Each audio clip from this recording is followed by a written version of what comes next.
नमस्कार, लोकसंदेश न्यूज चॅनलमध्ये आपलं स्वागत आहे। पाहूयात आजची विशेष बातमी। सांगलीच्या प्रभाग क्रमांक 14 मधील ओंकार चव्हाण आणि शिल्पा चव्हाण या पती-पत्नीचा प्रचार चर्चेचा विषय। सांगलीत महापालिका निवडणुकीचा प्रचार शिगेला पोहोचला आहे। यातच 6 ठिकाणी पती-पत्नी या निवडणूक रिंगणात आहेत। यापैकी प्रभाग 14 मधील ओंकार चव्हाण आणि शिल्पा चव्हाण या पती-पत्नीचा जोरदार प्रचार चर्चेचा विषय बनला आहे। हे चव्हाण पती-पत्नी घरोघरी मतदारांना भेटून आपला प्रचार करत आहेत। नमस्कार, मी ओंकार आनंदा चव्हाण, प्रभाग क्रमांक 14 मधून सर्वसाधारण ड गटातून अपक्ष उमेदवार उभारलेला आहे। तसेच माझी पत्नी शिल्पा ओंकार चव्हाण क गटातून अपक्ष उमेदवारीचा अर्ज भरलेला आहे। गावभागातील समस्या तसेच या भाजी मंडईतील पावसाच्या वेळी जे काही पाणी भाजी मंडईमध्ये येते त्याच्या ज्या काही समस्या आहेत आता या इथल्या सर्व जनतेने मला आता सांगितल्या।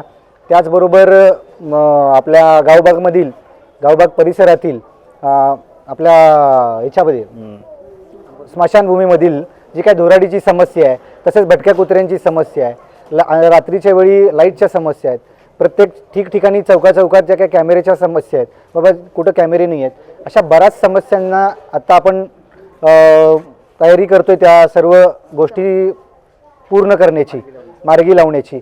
तसेच त्याबरोबर आत्ता प्रस्थापित जे काही नगरसेवक होते गेले 10 ते 15 वर्ष जी काही रखडलेली कामं आहेत ती सगळी रखडलेली कामं आपण यावर्षी आपल्या प्रतिसाद जे काही लोकांचा मिळतोय त्या आशीर्वादाने आपण सगळ्या कामं आपण सगळी मार्गी लावत आहे आणि सर्व मायबाप जनतेचा मला चांगला उत्स्फूर्त प्रतिसाद मिळेल आणि मला भरभरून मतांनी लोक निवडून देतील अशी मी अपेक्षा धरतोय। नमस्ते। का अर्ज भरा?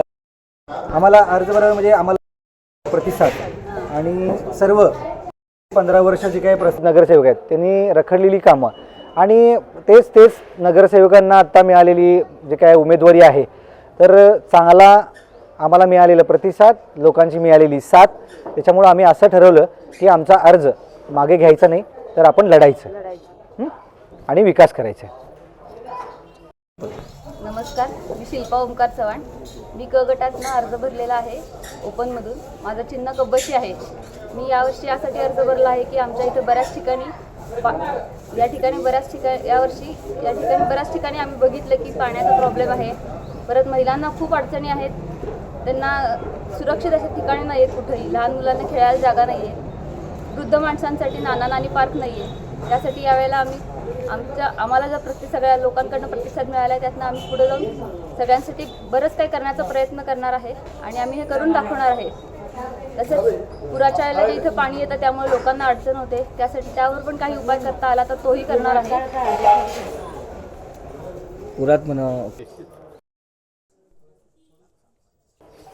तसेच पुराच्या वेळेला जी लोकांची परिस्थिती झाली होती, लोकांना राहायला घर नव्हतं असल्यामुळे त्यांना खायला अन्नाचाही प्रॉब्लेम खूप झाला होता। आम्ही आमच्या परीने आमच्या मंडळाकडनं सगळ्यांसाठी राहायची आणि खायची सोय करून दिली होती। माझे मिस्टर आणि माझे सासरे आम्ही सगळ्यांनी मिळून खूप प्रयत्न करून सगळ्यांसाठी पूर्ण व्यवस्थितपणे सोय करून दिली होती। येत्या मतदान होणार आहे त्यावेळेला तुम्ही आम्हाला सगळ्यांना साथ देऊन आम्हाला भरपूर मतांनी विजयी करा। धन्यवाद।